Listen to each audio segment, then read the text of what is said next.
Assalamualaikum warahmatullahi wabarakatuh. Ila hadratan nabiyina Muhammadin Mustafa Rasulillah sallallahu alaihi wasallam wa li kulli arwahi abaina wa li ummahatina wa li jami'al muslimina wal muslimat sya'ulahumul Fatihah. A'udzu billahi minasy syaithanir rajim. Bismillahirrahmanirrahim. Alhamdulillahi rabbil alamin arrahmanir rahim maliki yaumiddin. Iyyaka na'budu wa iyyaka nasta'in. Ihdinas siratal mustaqim. Siratal ladzina an'amta 'alaihim ghairil maghdubi 'alaihim waladdallin. Amin. A'udzu billahi minasy syaithanir rajim. Bismillahirrahmanirrahim. Yarfa'illahu alladzina amanu minkum walladzina utul 'ilma darajat. Shadaqallahul 'azim. Wa qala nabiyuna Muhammadin sallallahu alaihi wasallam, talabul 'ilmi fariidatun 'ala kulli muslimin wa muslimah. Shadaqa Rasulullah. Alhamdulillahi rabbil alamin wa bihi nasta'in ala umuri dunya waddin. Salatan wa salaman ala rasulihil karim wa ala alihi wa sahbihi ajma'in. Subhanaka la ilma lana illa ma 'allamtana innaka antal alimul hakim. Rabbi ishrah li sadri wa yassir li amri wahlul 'uqdatam min lisani yafqahu qawli. Tuan-tuan dan puan-puan yang dirahmati Allah, sebelum kita memulakan kitab kita baca sedikit Riyadhus Shalihin, iaitu tentang bab al-isra' bil janazah, iaitu perkara perintah supaya bersegera mengkebumikan jenazah. Orang yang meninggal dunia mempunyai hak yang wajib dilaksanakan oleh orang yang hidup, yang masih hidup. Dengan sebab yang demikian, syarak memerintahkan agar disegerakan pengkebumian jenazah seseorang tanpa melengah-lengahkan, supaya jenazah tersebut tidak disakiti seperti ratapan ahli keluarga di atas kematian mereka dengan cara yang berlebih-lebihan. Itulah ia punca. Jadi bila berlaku kematian, kalau boleh segerakan. Sunat kita menyegerakan. Dan juga ya, kalau sampai kita lengahkan sampai berubah bau dia kepada tak elok, maka jawabnya berdosa semua yang ada. Ya, haram hukumnya. Jadi sebelum berubah tu, segera kita bawa dia ke pengkebumian. An Abi Hurairah radhiyallahu an Nabi sallallahu alaihi wasallam qala, daripada Abi Hurairah radhiyallahu an, daripada Nabi sallallahu alaihi wasallam baginda bersabda, wa asri'u bil janazah, hendaklah kamu segerakan menguruskan jenazah, fa in takun salihatun fa khairun. Mata saya tak nampak. Salihatun fa khairun nuqaddimunaha ilaihi, wa in tilka siwa zalik fa syarra tad'unahu an riqabikum. Rawahu Muslim. Nabi sallallahu alaihi wasallam bersabda, hendaklah kamu bersegera mengkebumikan jenazah jikalau ia orang yang baik, maka satu kebaikan yang kamu semua telah berikan kepadanya. Sebaliknya, jika jenazah itu sebaliknya orang yang jahat, yakni fasik, maka kejahatan itu kamu letak bebaskan daripada tanggungan kamu. Jadi pengajaran hadis ini sunat bersegera mengkebumikan jenazah dan tidak melambat-lambatkannya. Cuma itulah ya, kalau sekiranya perubahan dah mula berlaku, ya baunya agak lain dah, maka bukannya wangi lagi, terbalik, maka hukumnya haram dilengah-lengahkan. Wallahu a'lam. Dan sebelum ini kita dah bincangkan dah tentang menziarahi jenazah, dan juga ya, bila kita datang sembahyang, orang tengah sembahyang jenazah, kita pun sembahyang jenazah, kita dapat satu gunung Uhud, satu qirat, satu gunung Uhud. Kemudian kita mengebumikannya pula, dapat lagi satu gunung Uhud. Jadi 2 bukit Uhud kita dapat pahala. Setiap kematian berlaku, kita dapat 2 bukit Uhud. Yang pertama, sembahyang jangan tinggal. Yang kedua, mengkebumikan jenazah. Selesai perkebumian, barulah kita nak balik. Kalau rajin tunggu kejap, kejap pun balik dah, ya, lepas perkebumian tersebut. Kemudian tentang menyembahyangkan jenazah pula, ada hadis Nabi menyebut, kalau ada seramai 40 orang yang menyembahyangkannya as-salihin, dia mendoakan untuk kesejahteraan mayat, maka Allah akan perkenankan. Itulah dia. Ya, 40 orang ya. Ada pula Nabi menyebut ya 100 orang. Dalam diadakan seramai 100 orang. Ada pula menyebut kalau tak boleh, misal kata tak cukup, tak ramai, buat 3 baris. Paling kurang 3-3-3. 3 depan, 3 tengah, 3 belakang, imam. Jadi maknanya tidak macam sembahyang biasa ni. Sembahyang biasa ni sama ada sembahyang fardu atau sunat, kita dikendaki duduk, berdiri, berbaris, ikut saf sampai ke hujung. Ya. Tapi sembahyang jenazah tidak. Memadai kalau misal kata dalam keadaan tak ramai, buat 3 saf. Ya. Ada ulama mengatakan 5 saf. Jadi kalau 5, 2 pun cukup. Dah tak ada orang, ya, mudah-mudahan dia akan diselamatkan oleh Allah daripada bahaya dan sebagainya. InsyaAllah, wallahu a'lam. Qala al-mu'allif rahimahumullah subhanahu wa ta'ala wa nafa'ana bi'ulumihi fid dharain aminin. Bab fi tarkil wudu mimma ghayyiratin nar, iaitu bab pada meninggalkan air, mengambil air sembahyang, tinggalkan wudu daripada memakan barang yang diubahkan dia oleh api. Maksudnya bila kita memakan benda yang diproses oleh api, sama ada air atau makanan, ya, apakah perlu kita mengambil wudu? Ya, sebelum ini dikaitkan bahawa Nabi ada melakukan demikian, makan, lepas tu dah habis, waktu masuk baginda pun ambil wudu. Lepas tu sekarang kita ambil lagi, di mana Nabi SAW setelah makan, lepas tu ambil wudu, kemudian sembahyang.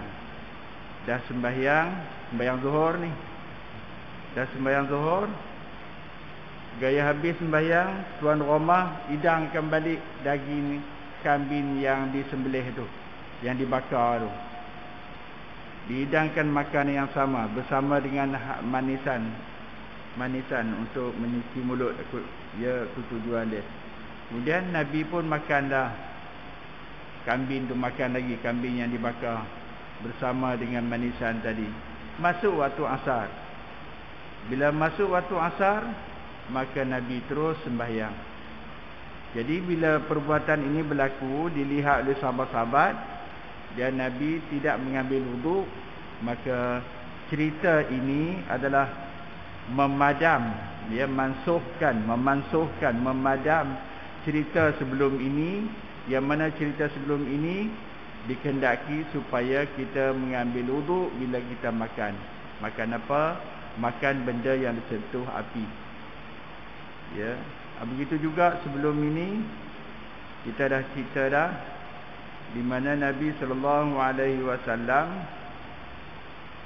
baginda kenuri, kawan kenuri, sahabat-sahabat buat kenuri makan. Tengah-tengah makan, ya, dalam ramai-ramai tu ada yang terkeluar kemianan tu. Tanpa disedari terkeluar kemianan tu. Bila terkeluar kemianan tu ni, dia pelan-pelan beredap. Kata lama-lama orang pun kelengkabut lah. Apa bau ni, siapa bau, siapa ni, hoi, siapa kentut ni, riuh rendah di situ. Jadi bila riuh rendah, siapa tak ngaku. Kemudian, ya, hukum sembahyang belum ada lagi. Kalau kemianan tu keluar, apakah perlu dia mengambil wuduk? Tak ada lagi. Jadi bila dah berlaku macam tu, nak sembahyang ni, nak sembahyang fardu isya. Lepas makan tu, ya, lepas tu masing-masing pergilah semula ke masjid nak sembahyang. Bila nak sembahyang, maka Nabi pesan. Macam mana Nabi kata? Siapa makan daging unta, memang semua makan daging unta pun. Siapa makan daging unta kena ambil air sembahyang. Tu cerita dia. Maka semua sahabat-sahabat pun makan daging unta. Makan semua pun ambil wuduk lain. Kemudian situ kesimpulan dia dapat kita faham bahawa makan daging unta kena ambil wuduk. Siapa makan daging unta kena ambil wuduk. Ya, rupanya Nabi bukannya macam tu. Ya, bukan maksud itu. Maksudnya supaya nak meminta semua orang tak apa ambil wuduk lain, mengelakkan daripada tidak ada yang tak ambil wuduk, terutamanya yang keluar kemianan turuh, supaya dia pun ambil wuduk. Tapi Nabi tak sebut keluar, kalau misalkan terkentut kena ambil wuduk dah. Ya, jadi kalau sebut macam itu, malu nanti tengok Nabi jaga sahabat, jaga kawan. Walaupun dalam masalah hukum ada cara dia. Yang kesudahan dia, ulama buat keputusan bahawa makan daging unta, ya, tapi ada mazhab lain minta supaya kita ambil wuduk lain. Makan daging unta sebab berpandu kepada ucapan Nabi tu direct. Ya, siapa makan daging unta ambil wuduk. Rupanya bukan yang tu. Target baginda ialah kepada mereka yang terkentut tadi, siapa dia. Tapi Nabi tak mau memalukan sahabat-sahabat, terus saja kata macam itu, menyebabkan selamatlah kawan tu. Kalau tidak, kalau misal kata Nabi kata siapa tadi yang keluar kemianan tu, yang mengeluarkan kemianan tu dah kena ambil wuduk, siap ramai yang tak ambil wuduk. Tak mau pergi sebab mereka sah lagi, takut tak batal. Maka yang terbatal tadi kena pergi ambil wuduk lah. Riuh rendah lah nanti, malu dia. Kerana itu maka Nabi buat cara macam tu. Jadi kesimpulan dia, mengambil wuduk bila kita makan daging unta tidaklah menyebabkan dia wajib kita ambil wuduk dah. Ya, tapi kalau nak ambil juga tidak ada masalah, boleh. Cumanya bukanlah kerana itu yang disuruh. Wallahu a'lam. Pada meninggalkan wuduk dengan memakan barang yang hadis wajib wuduk. Qala al-mu'allif rahimahumullah subhanahu wa ta'ala wa nafa'ana bi'ulumihi fid darain amin. Bab pada meninggalkan wuduk daripada memakan barang yang diubahkan dia oleh api. Pada meninggalkan wuduk. Ketahui olehmu, kiranya ya saudaraku, tatkala sudah diisbatkan oleh Tirmizi akan hadis wajib wuduk dengan sebab makan barang yang disentuh api, wajib mengambil wuduk. bila mana kita dah makan benda yang disentuh oleh api. Jadi bagaimana ceritanya ni? Maka sekarang ia mendatangkannya hadis yang dimansuhkan, macam tu membatalkan. Maknanya dah ada hadis yang membatalkan dia. Tak perlu dah kita, ya, bila mana kita makan daging ataupun makan air atau makan apa sajalah yang disentuh oleh api, yang menyebabkan air itu mendidih ataupun air itu panas disebabkan disentuh oleh api tadi, lalu kita pun mengambil wuduk. Wajib ke? Pada awalnya begitulah, wajib. Tapi bila melihat nanti peristiwa di mana sahabat melihat Nabi SAW lepas sembahyang fardu zuhur, kemudian berehat sekejap Nabi, gaya Nabi berehat, mailah tuan rumah bawa kambing yang dibakar, kambing dipanggang, bagi lagi ke Nabi makan lagi. Kemudian bawa buah-buahan halwa, manis-manisan, letak depan Nabi. Nabi pun makan. Elok makan-makan, masuk waktu asar, maka Nabi pun berhenti makan, ya, berhenti, ya, bersihkan mulut, mana kumur-kumur. Lepas tu baginda pun sembahyang, terus sembahyang. Jadi fahamlah kita bahawa mengambil wuduk disebabkan memakan benda yang dijamah oleh api tidak wajib, ya, tidak. Jadi ini mansuhnya. Baik, tengok balik. Dimansuhkan sunat, yakni hukum hadis yang demikian membatalkan hukum hadis yang dahulu. Hadis dahulu mengatakan bila kita makan benda yang dijamah oleh api, yang dibakar oleh api, kita kena ambil wuduk lain kalau nak sembahyang. Jadi sini tak. Ya, sebenarnya makanlah banyak mana pun tak perlu ambil wuduk.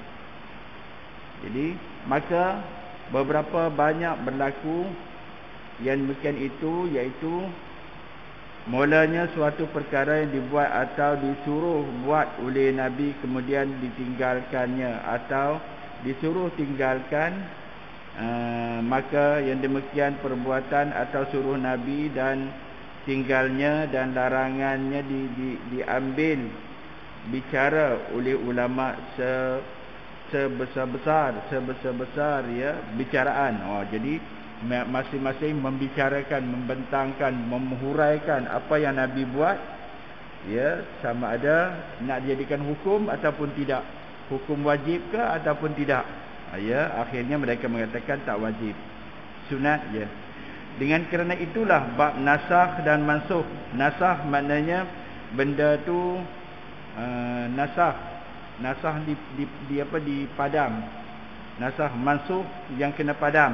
Ayat tadi ni mana kena benda yang dihukumkan tadi ni ada ketikanya jadi apa, jadi nasakh, ada pun mansukh, ya. Jadi tak ada apa-apalah. Itu suatu daripada buku yang payah bagi penuntut yang baru mendapatnya. Jadi bagi penuntut yang baru mendapatnya, kata memang susah sukar kalau tidak ada ayat-ayat yang itu, ya, dua-dua tadi. Kalau tak ada, kacau. Macam kita ni lah, ya, diceritakan tentang Nabi makan sembahyang fardu zuhur. Lepas zuhur baginda makan, ya. Jadi sebelum zuhur makan dah. Lepas zuhur makan kambing panggang, biri-biri. Kemudian bila dah makan-makan, datang masuk waktu zuhur, baginda berkumur-kumur, baginda ambil wuduk. Ya, baginda ambil wuduk. Tu nampak macam ambil wajib lah makna tu, ya, ambil wuduk tu. Fahaman dia tak apalah. Rupanya ada cerita yang kedua pula. Ya, Abdullah bin Mas'ud melihat Nabi SAW, baginda lepas sembahyang fardu zuhur. Lepas sembahyang fardu zuhur, baginda, ya, dihidangkan semula kambing yang dah dimakan tadi ni sebelum ni. Ya, dihidangkan lagi kambing tu. Dipanaskan balik agaknya, lepas tu bagi makan. Maka Nabi pun makan bersama dengan halwa, maknanya benda manis. Kemudian masuk waktu asar. Apa Nabi buat? Ada Nabi ambil wuduk? Tak ada. Nabi terus sembahyang. Ya. Cuma Nabi cuci mulut, kumur-kumur, lepas tu dah habis, baginda pun terus sembahyang. Itu cerita dia. Sebab wuduk masih ada lagi. Jadi maknanya memang tak perlu dah ambil wuduk lain. Qala al-muallif rahimahumullah subhanahu wa ta'ala wa nafa'ana bi'ulumihi fid dharain aminin. Masalah 302. Masalah meninggalkan wuduk daripada makan sentuhan api dan hadisnya.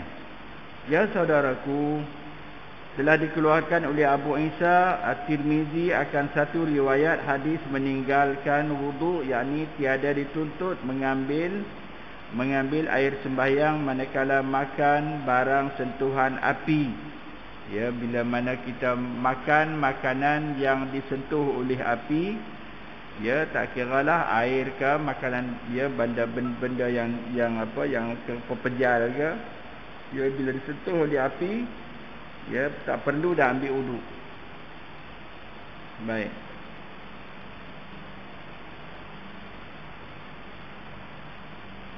Tiada dituntut mengambil air sembahyang manakala makan barang sentuhan api. Demikian bunyinya. An Jabir, ya. An Jabir qala kharaja Rasulullah sallallahu alaihi wasallam, daripada Jabir berkata, telah keluar Rasulullah sallallahu alaihi wasallam wa ana mana? Ujung dia ada sini lagi. Wa ana ma'ahu, dan saya beserta dengan baginda ini, bersama dengan Rasulullah, bersama dengannya Rasulullah. Pada khala alam ra'atin, maka masuklah kami pada khala, maka dia masuk, dia dalam rumah seorang perempuan, minal ansar, daripada kalangan orang Ansar. Dia masuk, Nabi dia dijemput datang ke rumah tu. Fazabahas lahu, ya, orang Ansar ni telah menyembelih seekor biri-biri. Ya, apa dia? Syatun, anak seekor biri-biri, anak biri-biri dah ni.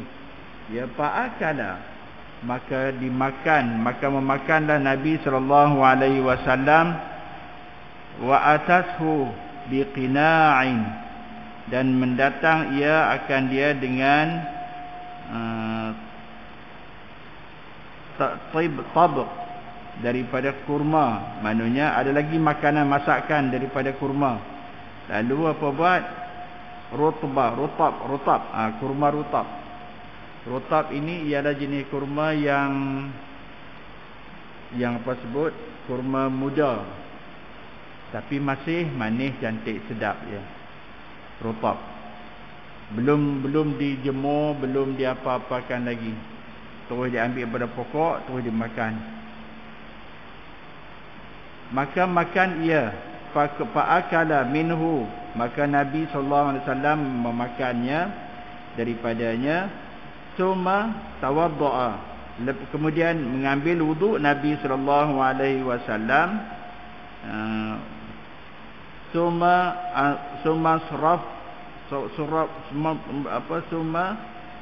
sarafa, kemudian dia berpaling, mendatangkan dia dengan baki, ya, maksudnya fa'atashu bimulalatin, dihidangkan balik makanan tu, min alalah, ya, daripada makanan yang disedia tu, daripada tu jugalah apa, jadi syatun, iaitu anak kambing biri-biri, yang sudah pun dimasak cara bakar. Kemudian fa'akala summa sallal ma'as, maka baginda pun makan. Lepas makan, masuk waktu asar, summa sallal as, kemudian Nabi sallallahu alaihi wasallam sembahyang asar, tak ambil wuduk. Ya, walam yatawadda, maka baginda tidak berwuduk. Muttarab, ya, ini muttarab ni maknanya hadis ini ada sedikit-sedikit yang tak begitu jelas, maksudnya rawinya tu ada yang putus-putus. tapi ramai yang meriwayatkan dia. Jadi hadis ini jadi bukti, dalil mengatakan bahawa kalau kita makan makanan yang daripada api, tidak wajib kita mengambil wuduk. Kalau wuduk kita masih elok, tidak batal, boleh kita gunakan wuduk kita tu untuk sembahyang seterusnya. Qala al-muallif rahimahumullah subhanahu wa ta'ala wa nafa'ana bi'ulumihi fid dharain amin. Maka mendatangkan perempuan itu akan Rasulullah dengan baki-baki daripada baki biri-biri tadi, cerita tadi balik ni, ke hadapan Rasulullah sallallahu alaihi wasallam. Maka Nabi sallallahu alaihi wasallam pun makan ia daripadanya.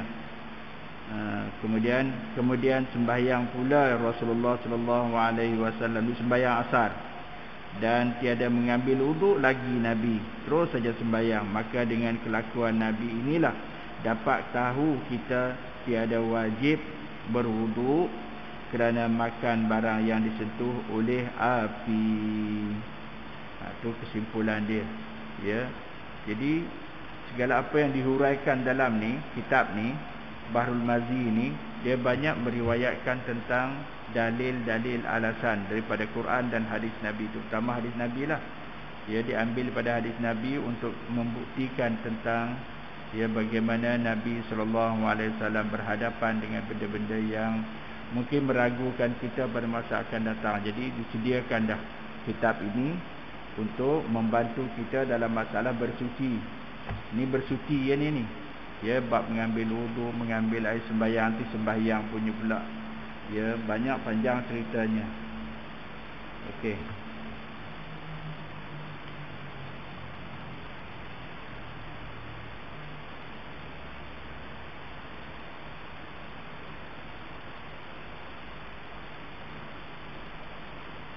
Maka dengan kelakuan inilah dapat tahu kita wajib wuduk kerana makan barang yang disentuh api. Tidak wajib, manapun tidak wajib wuduk kerana makan barang yang disentuh api. Kerana jikalau wajib, nescaya mengambil wuduk kemudian daripada makan biri-biri kali yang akhir, 2 kali makan. Lepas tu kali yang kedua tu sembahyang asar, sembahyang zuhur, dia baginda ambil wuduk. Berkemungkinan waktu tu terbatal kot. Itulah ceritanya. Makan biri-biri kali yang akhir ini, tetapi Nabi tiada memperbuat demikian. Bahkan lepas makan langsung bangun sembahyang asar. Kata Abu Isa, dan telah datang riwayat daripada Abu Bakar As-Siddiq. Ini ceritanya ni.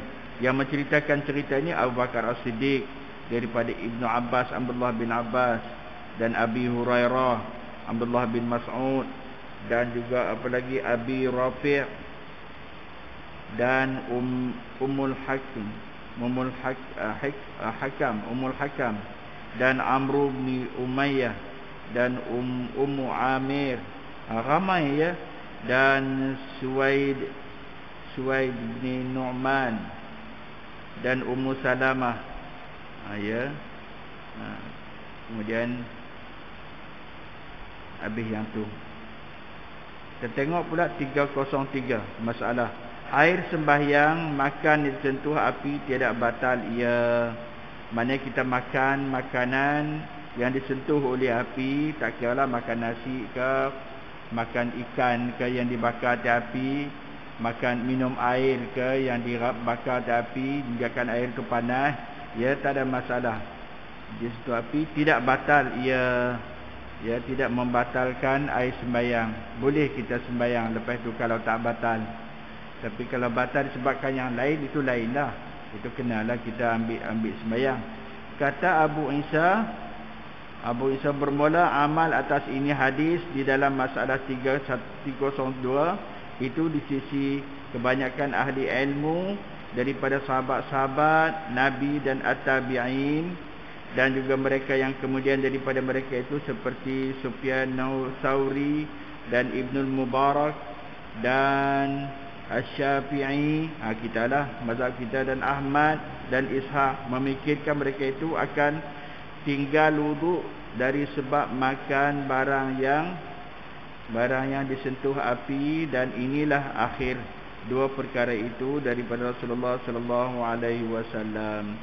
Dan seolah-olahnya hadis ini, yakni hadis di dalam masalah 302 itu nasakh, yakni yang membatalkan hadis yang pertama. Hadis yang pertama, ya, makan daging, makan sentuhan api apa saja yang kita gunakan dengan api wajib ambil wuduk. Tapi sekarang cerita yang kedua nasakh, mana mansuh, dimansuhkan, nasakh pun batal, ya.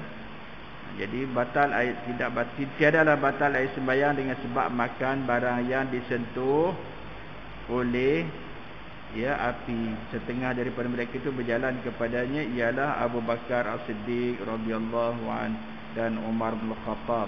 Semua pun menyebut macam tu juga.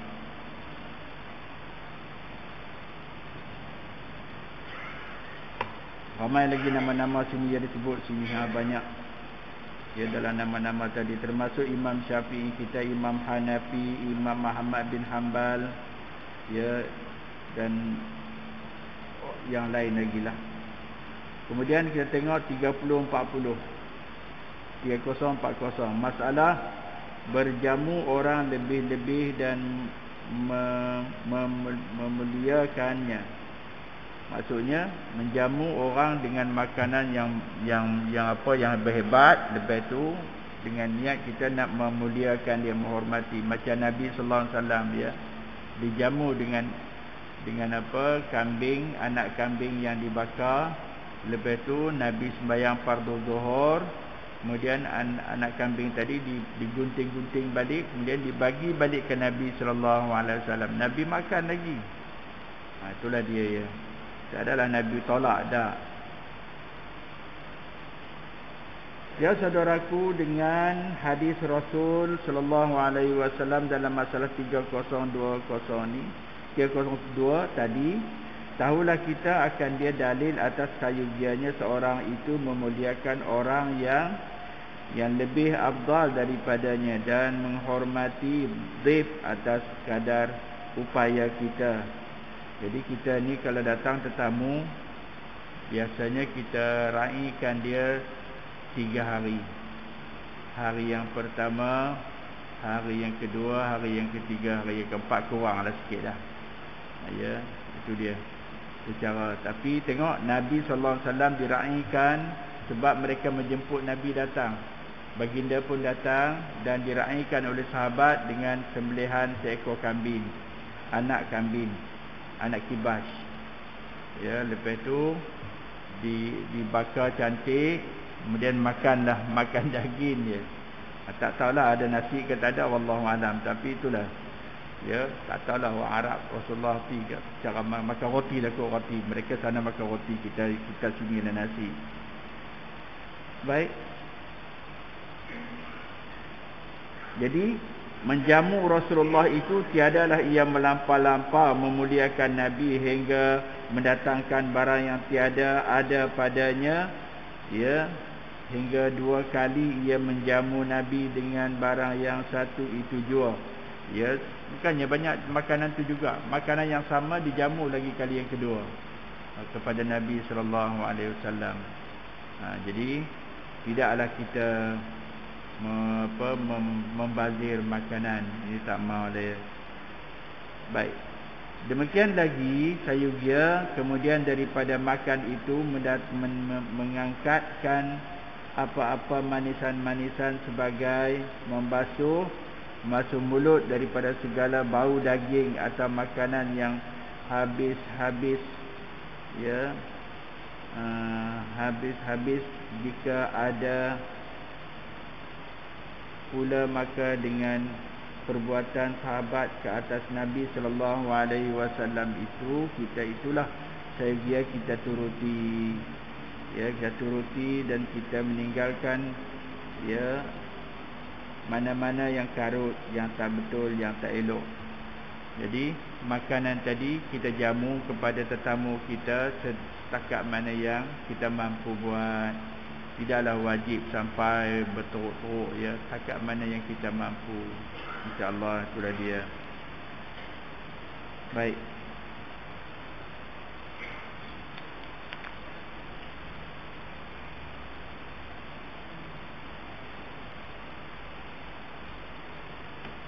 Tengok jam, lebih dah kot no. Masuk waktu dah. Pukul 7, 8, 22, 23. Lagi 5 minit. Oh, Alhamdulillah, seronok. 5 minit lagi. Tak apalah kalau kita sambung.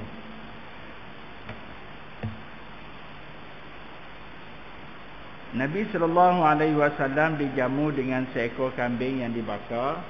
Kemudian ia dengan helwa, manisan. Termasuk juga rutab. Rutab pun ada. Kurma yang kita makan rangup. Dia bukan jenis yang lembek tu yang tak. Ini rutab ni dia bila kita makan dia rangup. Sedap tu. Jangan ambil yang kelat dah lah. Cari yang tak kelat tu. Tapi orang Arab dia kelat pun tak ada masalah. Dia boleh makan. Kalau kita merungut-rungut makan kelat, dia jugir dia muka kita. Marah dia, apa haram ke kata dia. Dia marah, apakah haram kata dia. Hazah haram? Haram? Hazah haram? Dia tanya kita balik. Dah kata. Abu dia senyum balik. Ya. Itulah keadaan Arab ni. Ya. Mereka cara budaya hidup mereka. Kita pula cara kita lah. Jadi kita pula jamu kawan makan apa yang boleh. Dan sunat ya, kita menjamu tetamu kita yang datang tu makanan yang baik-baik, yang elok-elok, yang bagus-bagus, kita jamu dia. Bila datang, bila jumpa kita, raikan dia. Sunat. Pahala. Tengok Nabi dijamu dengan seekor anak kambing yang dibakar. Tak tahu berapa lama dia bakar, tak tahu dah. Tapi datang saja Nabi, tak lama lepas tu keluarlah makanan tadi ni.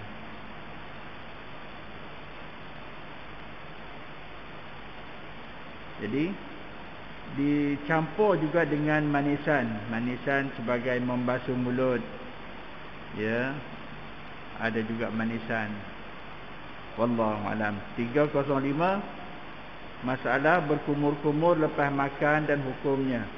Kata Imam Nawawi, berkata ulama disunatkan berkumur-kumur atas makan apa-apa makanan atau minuman kerana Nabi minum susu berkumur-kumur ia lepas daripada minumnya.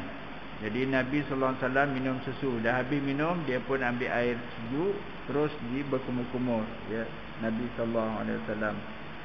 Tujuannya kenapa? Sebab nanti nak sembahyang. Nak sembahyang senang.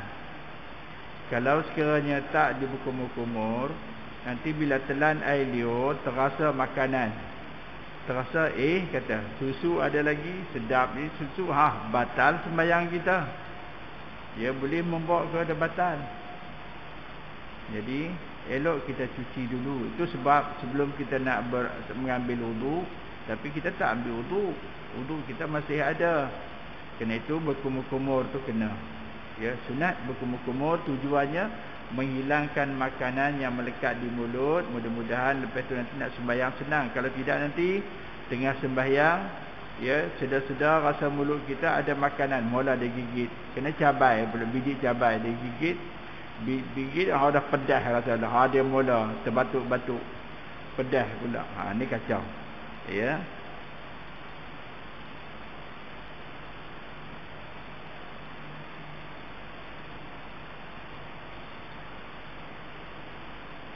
Kerana Nabi minum susu berkumur-kumur ia lepas daripada minumnya. Sebagai tersebut dalam masalah 328 supaya jangan ada tinggal sisa-sisa makanan di dalam makanan yang ditelannya itu di celah-celah gigi dan dalam mulut pada waktu sembahyang, dan supaya hilang kumuh tadi makanan dan juga lemak itu daripada mulutnya. dan pula dengan berkumur-kumur itu membersih ia akan mulut. Kemudian 2306 membasuh tangan sebelum makan. Kata Nawawi, ini Imam Nawawi kata, dan telah bersalah-salahan ulama pada sunat membasuh akan tangan sebelum makan, sunat, dan kemudian daripadanya, dan bermula yang lebih zahirnya ialah sunat dibasuh sebelum makan.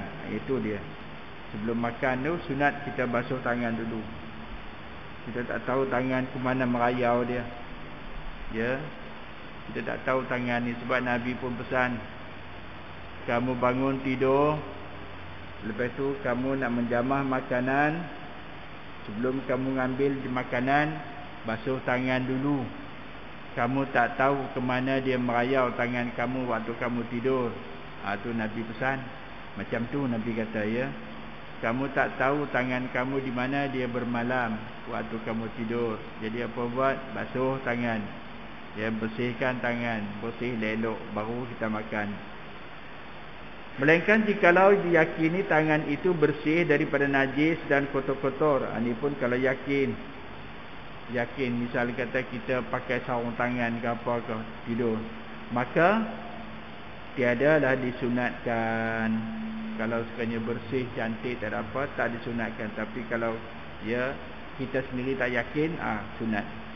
Dengan sunat juga membasuh tangan kemudian daripada selesai makan, melainkan jikalau tiada ditinggalkan apa-apa sesuatu baru, sesuatu bau atau sebagainya di atasnya sekira-kira kering, seperti makanan roti kering sahaja misalan, ya, itu tak apalah. Kita ambil roti tu pun tak ada apa-apa kesan di tangan kita, kok melekat gula ke apa, tak ada, ya, jadi yang tu tak apa. Atau tiada makan bersentuh dengan tangan, dia tak pakai apa, camca, sudu. Dan kata Imam Malik rahimallahu taala, tiada sunat membasuh tangan kerana memakan, maka melainkan kalau ada di atas tangannya kotor atau tinggal atasnya bau, ya, dia tak elok, ada kotor atau bau, kemudian ya bau, kemudian daripada selesai, wallahu alam, maknanya sampai selesai dia makan, kalau ada tangan tadi ni bau ke apa, barulah ya kita diminta basuh tangan. Kalau tidak, tak apa. Misalnya kita ambil makan roti mayat tu 4 segi tu, itu tak ada masalah, pegang jelah, ya, kalau tangan kita bersih tak basah, kita pegang jelah. Kemudian dah habis, tengok pun tangan kita bersih, tak payah basuh, tak apa. Wallahu alam. Bab al-wudu minal luhumul ibil. Ini dia pula. Bab mengambil wudu daripada daging unta, maknanya makan daging unta. Ya, ada ceritanya pula ni, makan daging unta nanti ni. Wallahu alam. Kita cakap takat dulu. Al-Fatihah. A'udzubillahi minasyaitonir rajim. Bismillahirrahmanirrahim. Alhamdulillahi rabbil alamin, arrahmanir rahim, maliki yaumiddin. Iyyaka na'budu wa iyyaka nasta'in. Ihdinas siratal mustaqim, siratal ladzina an'amta 'alaihim ghairil maghdubi 'alaihim waladdallin. Amin. A'udzu billahi minasyaitonir rajim. Bismillahirrahmanirrahim. Allahumma salli wa sallim ala sayyidina Muhammadin zatil qulubi wa dawaiha wa afiyatil abdan wa shifaiha wa nuril absari wa diyaiha wa ala alihi wa sahbihi wa barik wa sallim. Allahumma nawwir qulubana bi nuri hidayatika kama narsal arda bi nuri syamsika abadan abada. Allahumma zidna ilma warzuqna fahma ya rabbal alamin. Wa sallallahu alaihi walhamdulillahi rabbil alamin. Subhanallah wa bihamdi, subhanakallahumma wa bihamdik, ashhadu an la ilaha illa anta, astaghfiruka wa atubu ilaik. Bismillahirrahmanirrahim. Wal 'ashr, innal insana lafi khusr illa alladhina amanu wa 'amilus solihat wa tawasaw bil haqqi wa tawasaw bis sabr. صدق الله العظيم. السلام عليكم ورحمة الله وبركاته.